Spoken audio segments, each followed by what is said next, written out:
Saudações aos interessados, aqui mais uma vez Henrique Bianchini, diretamente de São Paulo.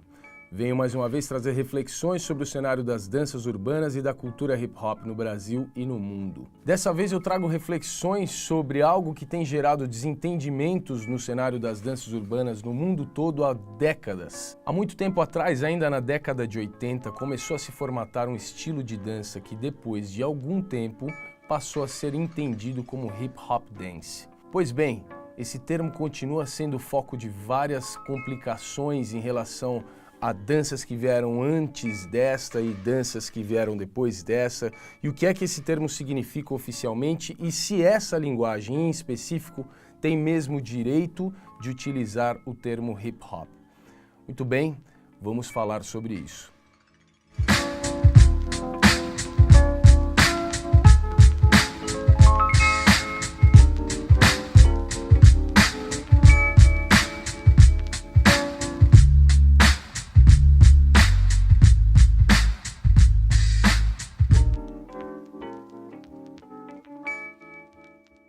Hip-hop dance. Antes de pensarmos sobre se essa linguagem pode ou não usar esse termo em seu nome, é mais importante que a gente entenda como é que esse nome chegou até aqui, de onde vem o termo hip-hop.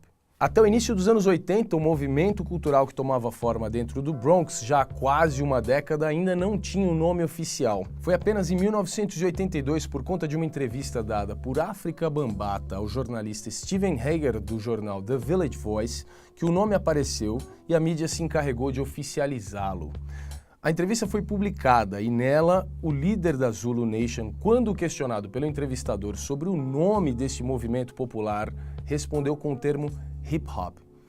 Na verdade, essa atitude do Bambaataa não foi exatamente premeditada, principalmente porque não existia ainda um nome definitivo para tudo aquilo que acontecia nas festas do Bronx.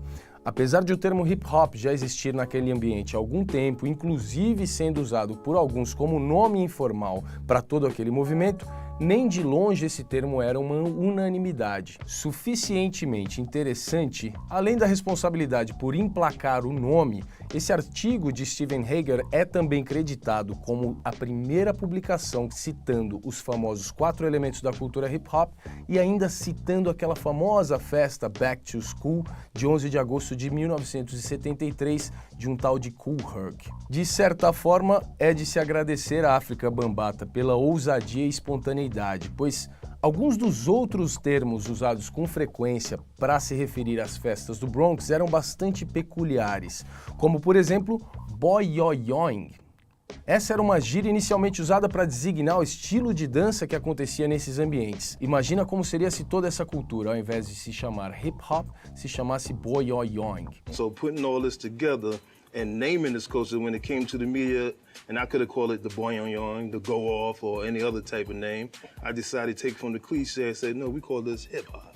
Mas afinal, de onde veio o termo hip-hop? Dicionários de inglês do século XVIII listam a palavra hip como uma interjeição com o propósito de chamar a atenção dos presentes, como por exemplo em um brinde. Usada desde o século XIX, a tradicional expressão hip hip hooray também é um exemplo desse uso, onde as duas primeiras palavras são clamadas por alguém que chama a atenção, convocando a palavra final desferida pelos demais. Segundo o jornalista Jeff Chang, a palavra hip sempre foi uma gíria popular, principalmente durante a era do jazz, significando uma pessoa antenada, ligada e atualizada.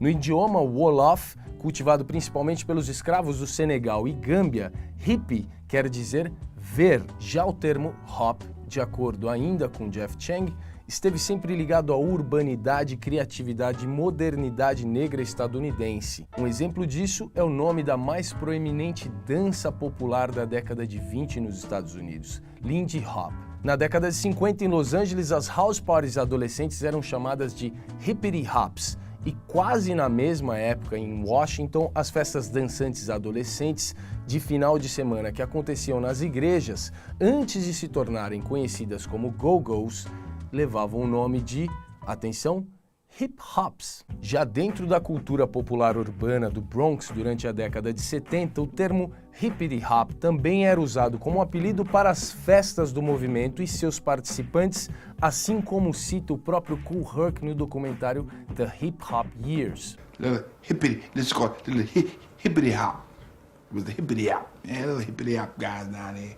You know, they twist around and call, little hip-hop guys. Yeah, the hippie parties, the little hype parties like that. Then they finally, you know, went that way, went this way, and then out comes hip hop. And that kind of really, that label kind of tagged on it. Hip hop tagged on it, covered the whole scope of the game. Mas uma das versões mais aceitas sobre a disseminação inicial do termo hip-hop no movimento da década de 70 do Bronx diz que as primeiras manifestações mais amplas vieram das frases de efeito dos MCs Keith Cowboy e Love Bug Starsky. Conta a história que na última festa de um amigo deles, Billy, que iria partir para se juntar ao exército, os dois MCs começaram a tirar sarro do colega, como se fossem oficiais marchando pelo palco e desferindo os fonemas hip-hop, hip-hop. Aparentemente, o público acabou gostando da brincadeira e as palavras ficaram na cabeça e nas performances dos dois MCs. Seguindo a tradição musical negra estadunidense dos cat singing, Starsky começou a usar a frase hip-hop, repetir the hip hop bop. E Cowboy gerou a frase que depois foi copiada por Wonder Mike e lançada em 1979 pelo Sugar Hill Gang, se tornando o primeiro grande sucesso de rap na Billboard, Rapper's Delight. Here's Wonder Mike, Hank, and Master G, the Sugar Hill Gang. Por bem ou por mal, esse lançamento também alavancou a presença do termo hip-hop nos ambientes que envolviam alguma referência a essa cultura, e daí em diante não levou muito tempo até que outros MCs começassem a imitá-los e o termo hip-hop se fizesse cada vez mais presente nessas festas, até que um dia Bambaataa viria a utilizá-lo publicamente para finalmente batizar o movimento e mudar para sempre a história da cultura popular urbana estadunidense. É possível concluir então que o rap teve um papel importantíssimo na definição do nome da cultura hip-hop. E ainda mais do que isso, teve um papel importantíssimo também na definição do nome de uma linguagem de dança que ainda viria a surgir tempos depois.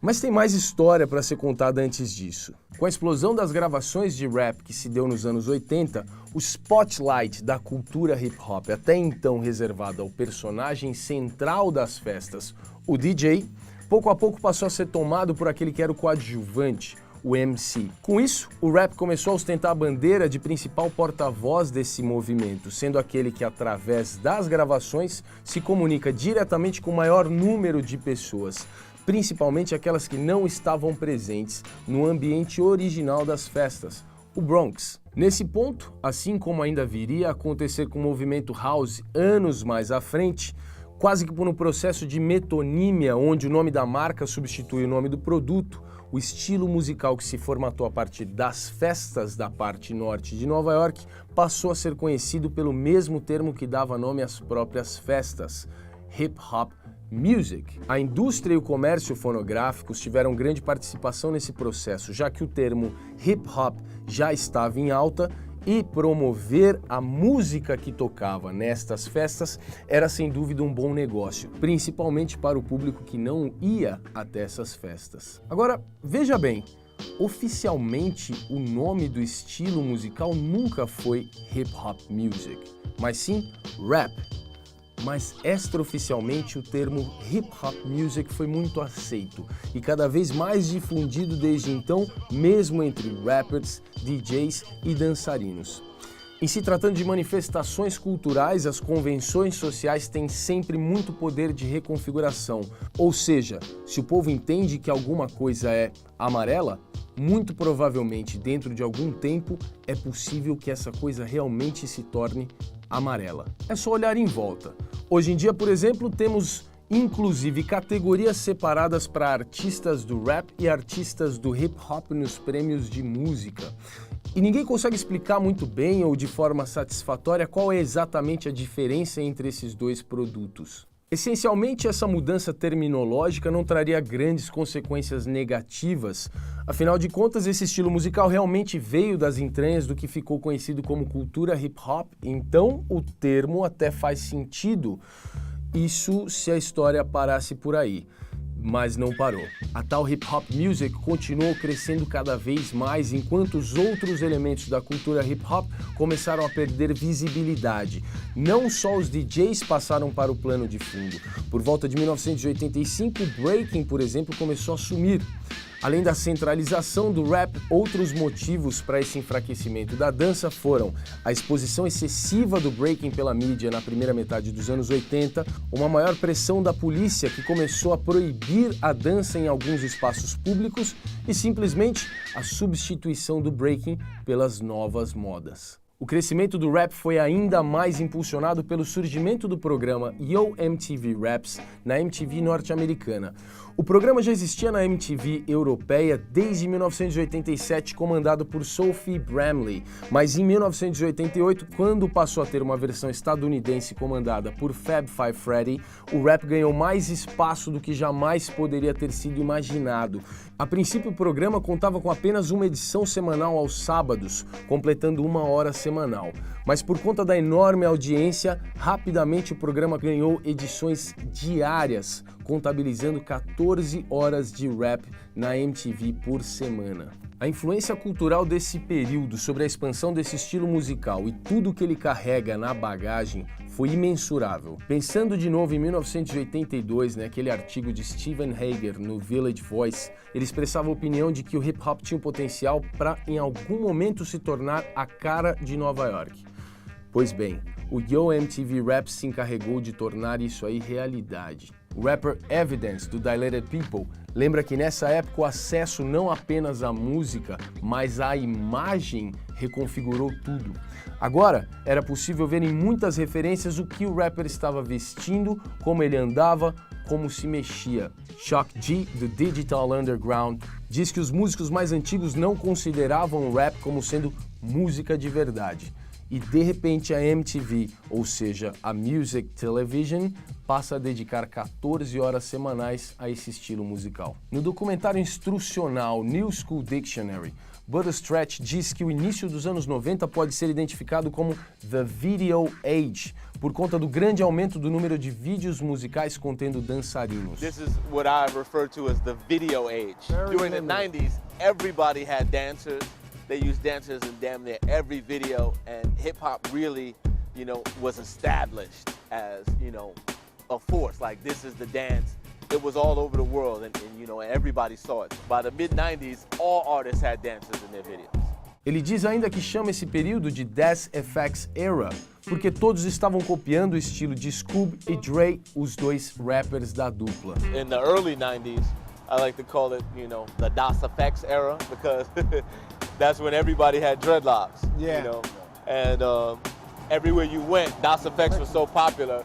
If you had locks, then we were like, they Das FX. Nesse momento, portanto, o personagem mais proeminente da cultura hip-hop no final da década de 80, por bem ou por mal, aqui representado na figura do rapper, estava oficialmente configurado e entregue ao mundo. Mas e a dança? Bom, a dança nunca para. O estilo pode mudar, os passos podem mudar, os nomes podem mudar, mas na cultura popular a dança não acaba. E não acabou. Continuando a tradição das danças sociais, mais e mais passos socialmente reconhecidos continuaram a ser criados, transmitidos e reconfigurados, assim como sempre aconteceu. Então, no final dos anos 80, o cenário era esse. Uma forma musical vastamente conhecida como hip-hop music, uma veiculação ampla, agressiva e multimídia desse estilo musical, um personagem de apelo crescente agregado a ela com características fortes e uma forma de dança que contava com a bagagem de suas antecessoras, mas com características próprias suficientes para se diferenciar delas, recheada de danças sociais e informações diversificadas. Quanto ao nome dessa dança, mais uma vez o processo de associação tomou a frente. A cultura deu origem a um estilo musical e esse, por sua vez, deu origem a uma forma de dança. A cultura é hip-hop. O estilo musical virou hip-hop.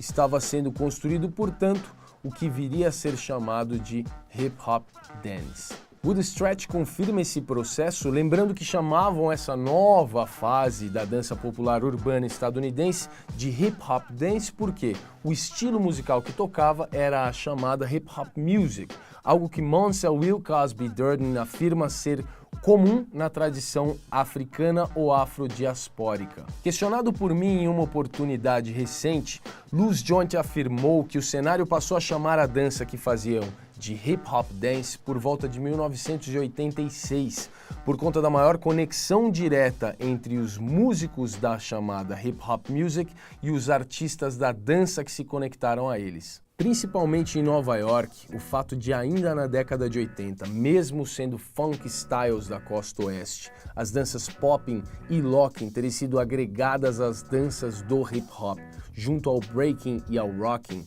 fomentou por outro caminho a adoção do termo hip hop dance pelos que dançavam essa nova linguagem. Muito do que era executado nas festas não contava apenas com um vocabulário bastante apoiado nas danças sociais desenvolvidas sobre música hip hop, mas também com incontáveis referências das linguagens destas outras danças, de passos a técnicas sistemáticas.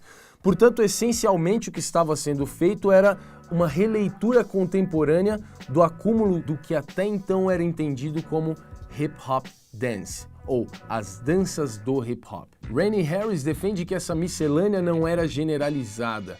Segundo ele, esse freestyle era muito característico das crews de Nova York e dos integrantes do Soul Brothers em Los Angeles, mas a maior parte do país continuava dançando danças sociais apoiadas na hip hop music. Ainda assim, por um caminho ou por outro, o termo hip hop dance estava oficialmente difundido e ressignificado. Então, por volta de 1991, muito por crédito de Crazy Legs, Storm e mais um punhado de outros b-boys que não cederam às mudanças da moda, o breaking começa a ganhar força e adeptos novamente. E ao ressurgir, a dança se depara com uma novidade no mínimo inquietante. Enquanto o breaking hibernava, uma outra linguagem tomou de assalto o termo hip hop. Exatamente hip hop. A cultura que se formatou enquanto eles estavam dançando agora designava uma outra linguagem que de forma geral nem ao menos existia enquanto as festas aconteciam na década de 70 no Bronx. E esse foi o início de uma confusão que continua até hoje gerando desentendimentos. Enquanto os b-boys, por serem os representantes por direito incontestável da cultura hip hop, criticam o uso do termo pelos hip hoppers, esses fazem uso do nome por conta de um processo que, apesar de ser produto direto da cultura, se formatou a partir de um subproduto dela, a hip hop music. Um agravante desse desentendimento foi a banalização do significado do termo hip hop, que passou a ser usado também pelas danças comerciais, transmitidas essencialmente dentro de estúdios de dança voltadas à coreografia e com pouca ou nenhuma conexão com ambientes das festas ou com o improviso. É de se entender. Realmente, para alguém como Crazy Legs, por exemplo, assistir a um vídeo de coreografia de Matt Stefanina dentro de um estúdio de dança em uma música do Justin Bieber, exposto como sendo hip hop dance avançado, deve ser no mínimo confuso.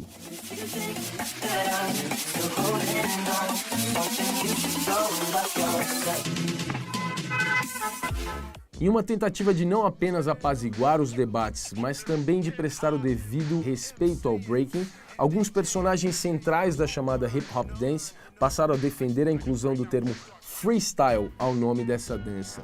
Na metade da década de 90, após o ressurgimento do breaking, Bootstrap, por exemplo, começou a tentar implantar essa ideia. Hip Hop Freestyle seria um termo respeitoso e que faz jus ao que essa dança apresenta. O uso desse termo foi relativamente bem divulgado e fez adeptos, mas ainda está longe de ser uma unanimidade. Mesmo entre os personagens mais proeminentes dessa linguagem no mundo, ainda há uma grande indefinição, o que piora ainda mais a situação daqueles que os têm como referência. Portanto, até aqui essa linguagem ainda continua aguardando o nome definitivo que não apenas represente com clareza a história contada por ela, mas que também a coloque com respeito e reconhecimento entre aquelas que construíram a história da qual ela faz parte. Hip Hop Dance faz sentido, mas entra em conflito com o breaking por um problema de interpretação.